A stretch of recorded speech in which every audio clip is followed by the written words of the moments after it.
Steve, Wow, good to see you, man. Likewise. This is an amazing place. Isn't it? Look at this view. Yeah, I know. Man, this is beautiful. This is what Palos Verdes Peninsula is all about. That's great. Well, great to be here with you. Likewise. Now, I know you're, mayor and you live here, but did you grow up here in Palos Verdes? I did not, actually. Where'd you grow up? No, I grew up north of here near the airport in the city of El Segundo. Oh, wow. Okay. But it was always anyone that's lived in El Segundo, which is a solid middle class, and now actually you got some fairly wealthy people there, but back then it was a middle class city, and it was always an aspiration to live on the Palos Verdes Peninsula because there were so many people that we knew worked so hard to live up here, and you can see how beautiful this is. Oh, absolutely, because I grew up in Harbor City, as you know, and... I do know that. I read your bio that was absolutely incredible, and I was going to ask you about that. Like, I don't really know why it's called Harbor City. It's not necessarily the harbor. Why is it called Harbor City? So, Henry Huntington, who...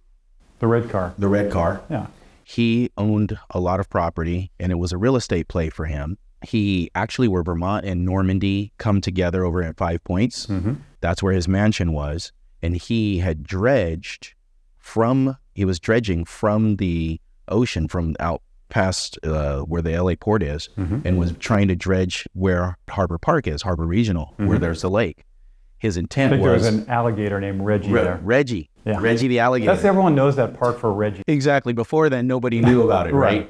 But Henry Huntington planned on putting the harbor there. And when the city of LA annexed San Pedro to put LA Harbor where it is today, he sold off all his LA properties, went to Orange County, and started Huntington Beach. That guy had so much vision, and like we talked about the red car, and the red car used to be on Hawthorne Boulevard, and his whole idea behind that transportation system was to get people out to the areas where he was developing. Yes. And people were finding places to live that were just amazing and beautiful, and now it's here in the South Bay that we all enjoy. And it's so different than today's world where we're trying to cram more people into areas, and I know we'll talk a little bit about government and local control a little bit later, but it's very fortunate that someone with vision like that was able to do the development, and then when he found that the government was kind of shutting him down on his vision, he went somewhere else and found another niche, right? But you're in real estate, right? Yes, I am. What do you do? I do commercial real estate, operate several niche brokerages, and I represent tenants and buyers. So basically what I do is based upon a niche. So for instance, if you're a restaurant operator,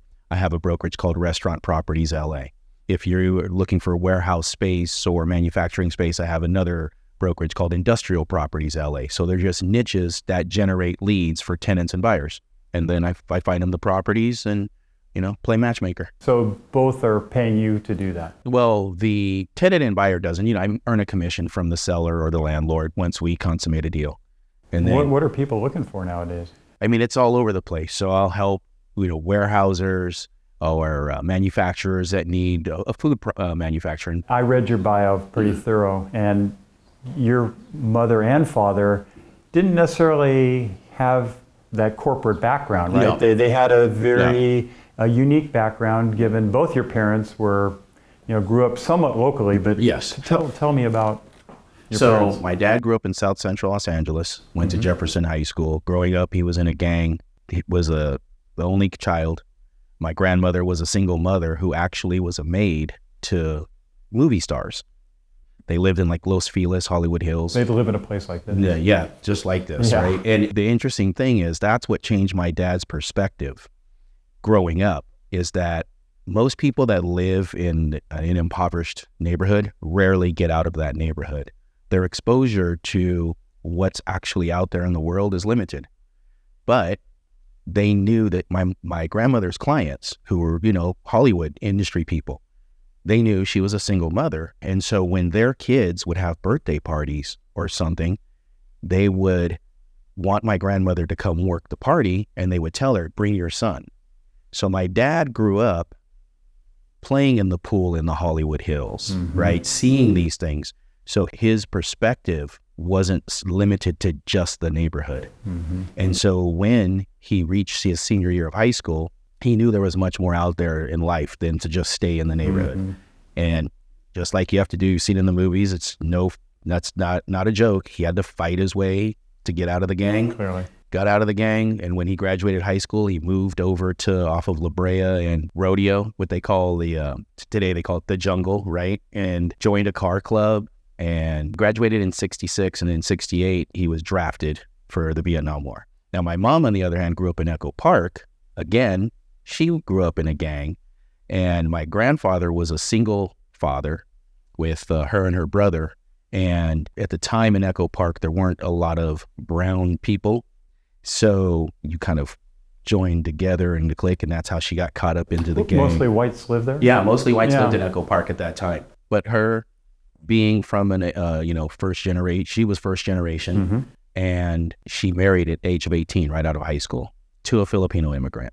And then she had her first child at age 20, and then had her second child at age 23. Those are my older brothers. But her ex-husband was abusive. He was physically abusive.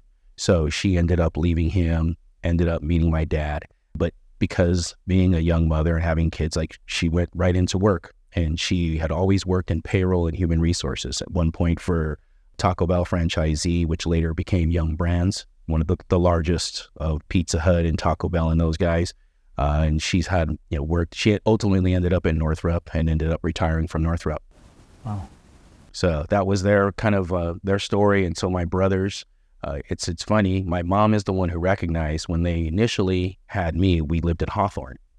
Well, when I was 2, we moved to Harbor City because my mom could see the gang, the gang influence. She pulled you out of there. And she was like, look, I see where this neighborhood's going, and I don't want our boys getting caught up.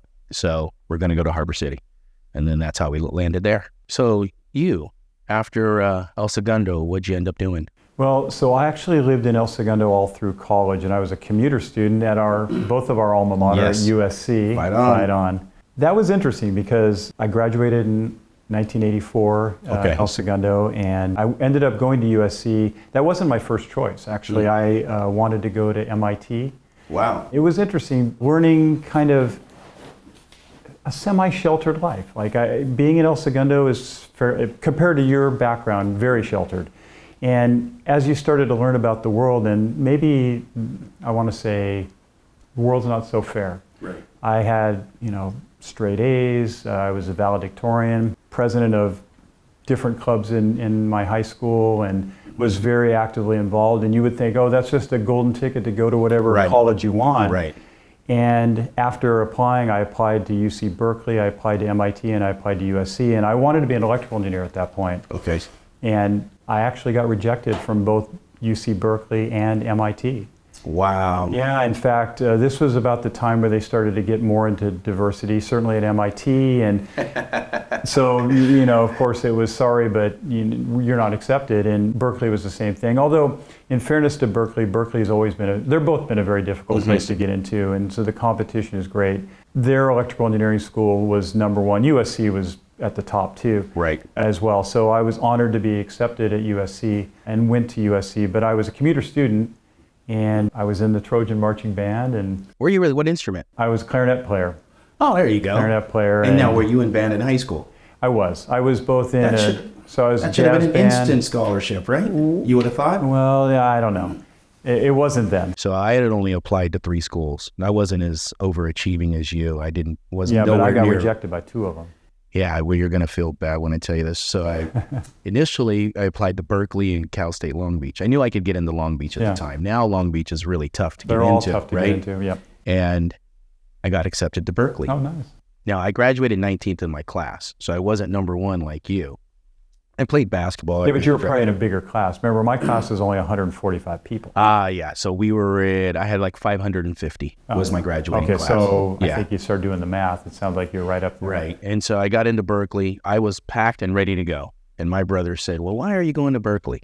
I said, well, it's the 5th ranked school in the nation. Right. Great school. It's still in California, and he says, well, what do you want to do when you graduate? Well, I want to be a businessman, Where do you want to do business? L.A. I love L.A. I'm never leaving L.A. He said, well, why are you going to Berkeley? Huh? He said, well, I told you, it's the 5th ranked school in the nation. They have a great business school. He's like, just do me one favor. Drive down the 110 freeway at rush hour in the morning and look at all the license plate frames and tell me what you see. Smart. And he said, USC alumni, USC alumni, USC alumni, USC alumni. I come back to, he goes, listen, if you want to do business here in LA, SC runs LA. Yeah. If you want to go to New York, if you want to stay in the Bay Area, you want to go internationally, then go to Berkeley. What is it they say about introverted versus extroverted Right. engineers? The Right. introverted engineers look at their shoes, and the extroverted engineer looks at your shoes, the other person's shoes. So that's interesting for you running for office, right? Because traditionally, politicians, especially in today's age, even though I don't like to use the word politician, but to be an elected official in today's age, you got to be somewhat of a rock star, right? Yeah. You got to have this personality that appeals to the camera, and that's what they want you to be more than be a legislator. I think you do have to be outside of your comfort zone, that's for sure. I mean, by nature, I wouldn't say I'm obviously more extroverted than most engineers are. Yeah, I would say. And I try to help other engineers because I believe that engineers should be more in our political system because we're trained as problem solvers. Right. And so, our problems are big, and having engineers, not just people that are worried about their own income and not the outcome. Right. We want people that are actually worried about everyone's outcome. Right. And so I think that's what motivates me. And of course, going back to the El Segundo days, I was fortunate enough to have my mom. She was actually on the school board for 9 years when I was growing up. And, I think back about the times where I was in school, and of course my fellow classmates, not all of them were so thrilled about me having my mom on the school board. They kind of think I'm getting my straight A's because of her. And then also they didn't want to act a certain way because maybe you were the goody good that might go tell your mom. I can't even think of the words they used to call me, but there were some nasty things back then. I'm being G-rated. Is Carson part of your district? No, it's not. It's not. So what's the furthest that you touch into this area other than Torrance? So I'm running for county supervisor, as you know, in the 4th District. And the 4th District has 32 of the 88 county cities. It actually is along the Orange County border. Okay. So southeast part of LA County. And it goes all the way up to Whittier, and then it comes down the border and along the 710 freeway. So you pick up cities like Vernon and Bell and Cerritos and Downey, and then it's all the way down to Long Beach. Right. And then over here to the Palos Verdes Peninsula and up to Torrance, and that's it. The rest of the South Bay is out of the district. And what's your district look like? So I'm running for the 43rd Congressional District, which the incumbent is Maxine Waters. Oh boy. Everyone's favorite. Not the favorite. And so it incorporates Compton, Watts, South LA, Inglewood, Hawthorne, Lawndale, Gardena, and then North Torrance. So there's just a little tiny overlap with the supervisor district that you're running for. It's been held by the incumbent for 33 years. I wonder if one of us doesn't necessarily mean skin color, but maybe it more means you can relate to them, in terms of their lives. And I find that too. When I talk to diverse groups of people, and in terms of skin color or gender or whatever it is, to me, I believe the only diversity that matters is diversity of thought. Right. And so, like going back to California itself, and you're running as a potential congressperson and having the opportunity to represent California, California is a diverse state. Exactly. And I think that the district that you would represent has a lot of people, rich, poor, and everything in between. But I know you also talk a lot about your concern about that there is becoming too much of a gap between the rich and the poor. I think you understand, well, you've been in business for so many years, you understand it. But to tell me about that, like the whole part about being kind of a division between rich and poor. So that's kind of why I've gotten into politics in the first place. Before I got into that, I love mentoring people, especially young Black and Hispanic men. And the reason is, much like I said, how my father had that exposure through my grandmother being a maid to people in the Hollywood industry, and so it opened his eyes. The number one thing I've seen that people in impoverished neighborhoods, the only exposure they have outside of the neighborhood is the media. So they're dangled this carrot for this dream, but they don't really know how to go and actually work for it, or what would get them to that point. What do you tell them? So, I mean, everything that I've learned from my elders, to my mentors, to my education that I've learned on my own, I'm teaching them how to do business, teaching them first and foremost, what are your goals? What are your objectives? You're teaching them how to fish. Yes.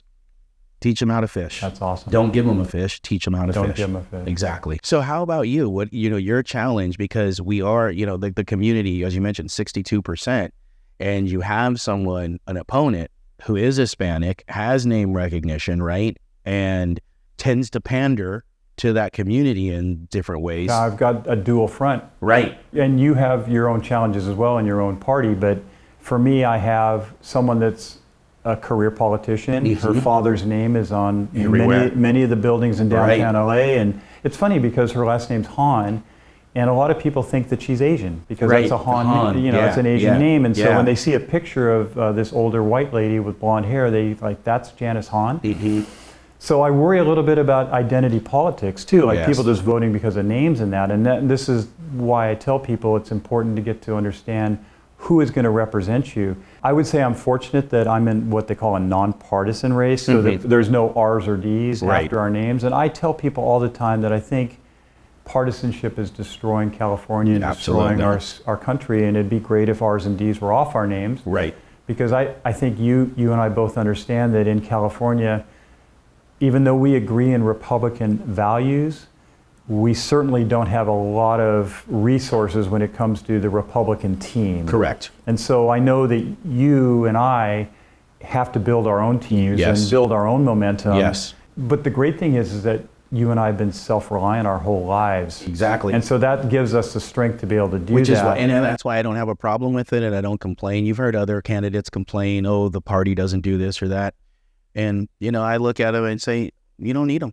Yeah. It'd be nice to have them, but in the end, It would be nice to have them, and I think what I tell people, until people like you and I get elected and become the leaders in this area, it's not going to happen because we don't have a guiding light yet to bring people together, because we really are a circular firing squad right now. How do you think your election is going to go? I think that I'm going to shock the world, and I'm going to be like Muhammad Ali. I shocked the world. I'm a bad man. I think that's what's going to happen. I think you will too. How about you? I actually believe I'm going to come in number one for this March election, only because I think the two Democrats are pulling votes from each other. Right. And I don't think the motivation level for the Democratic Party is very high right now with President Biden. I do not believe I'll win, though. And then we move on to November. And if I have 8 more months of getting name recognition, it's going to make all the difference. It's a shoe-in at that point, right? So I look forward to working with you when we're both in our new positions in probably less than a year from now. Yep.